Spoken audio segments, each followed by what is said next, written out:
So let's install a door handle today on a teardrop camper.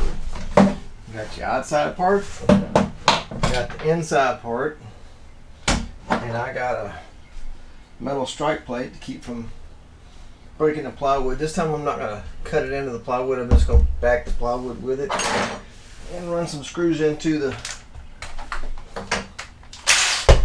wood so that it'll, be pretty solid.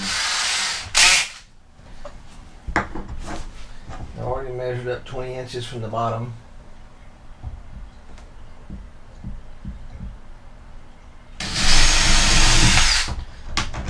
Get the first screw in there and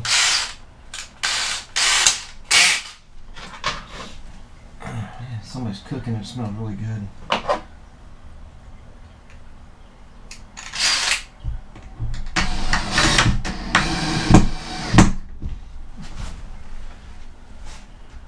I made these from some leftover metal from another project. I'm going to move that just a little bit because it's just a little forward.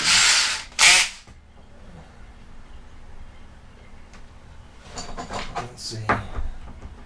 And that would just hide that little hole right there.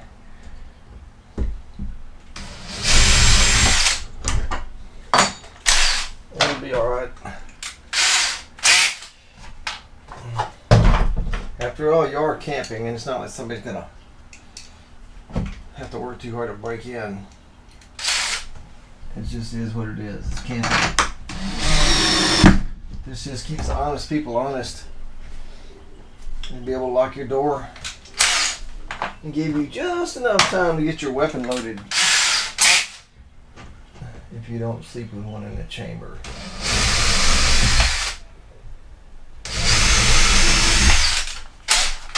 But we do, so I'm not worried.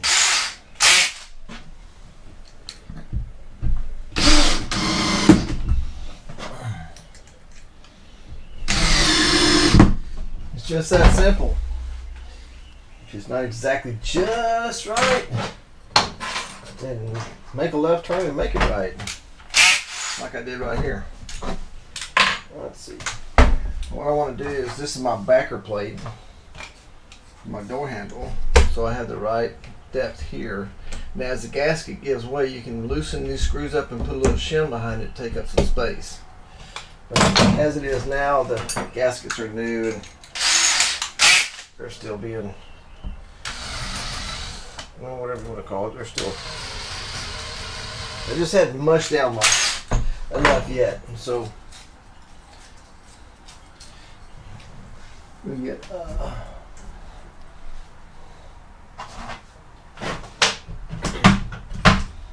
I've done me some holes so that my screws won't stick up and cause this not to sit flush. It needs to sit flush.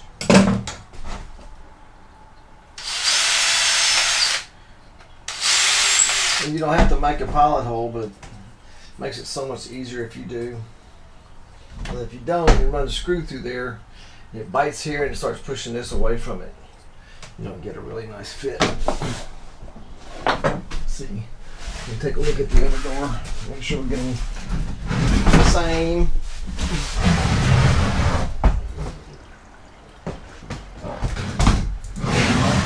Why not just close the door?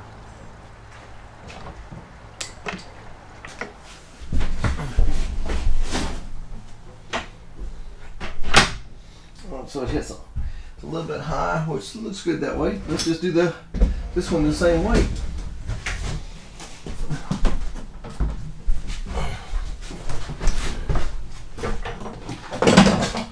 I'm going to hold my block right here like that. I'll set this here, and I want it to be right there. We don't want much of a bite here, because if you have too big of a bite, it's going to be hard to shut it.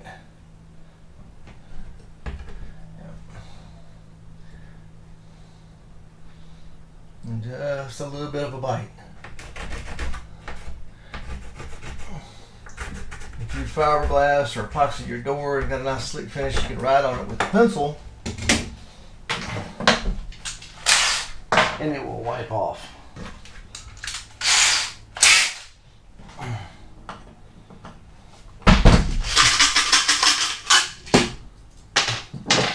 I use stainless steel screws, but I don't think it's really necessary on the inside.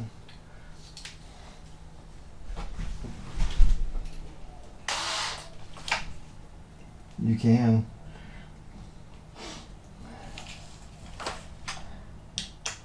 But I'm pretty close to a saltwater environment, so I try to use stainless, and it slows the rusting process way down. Everything stainless will rust, depending on what quality of stainless you get, and how long it takes for it to rust.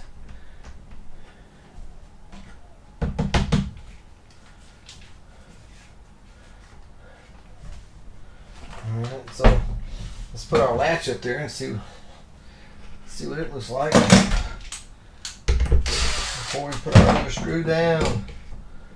Yep, that'll work right there.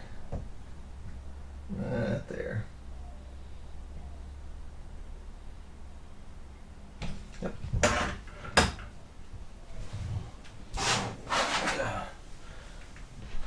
What I want to do is here. Measuring tape is right here. Just a little bit less than a ½ inch. This is up here is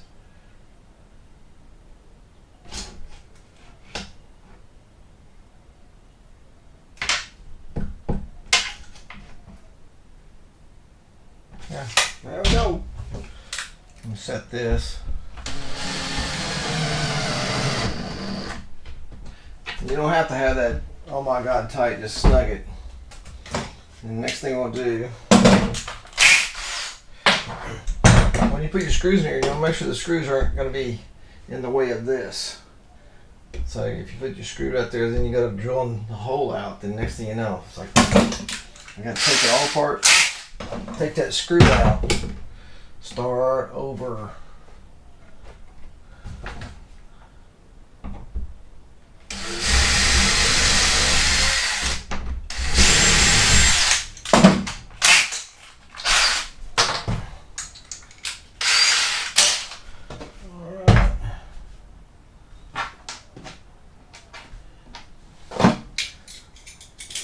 I could drill both pilot holes at the same time, but I like to do it one at a time. So you make sure it's exactly, make sure it's as right as it can be. See how it just barely catches there? That's all you want. I'm not going to put 6 screws in it. These other holes are so if you need to adjust it over the years, then you can take this screw out and scoot it over and put a new pilot hole.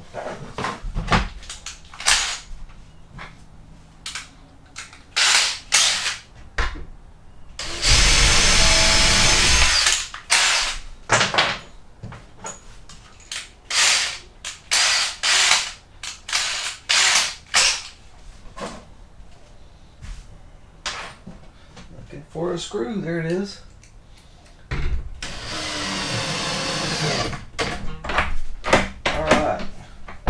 So now what I want to do, I'm going to go out here and take the cushions off of the door.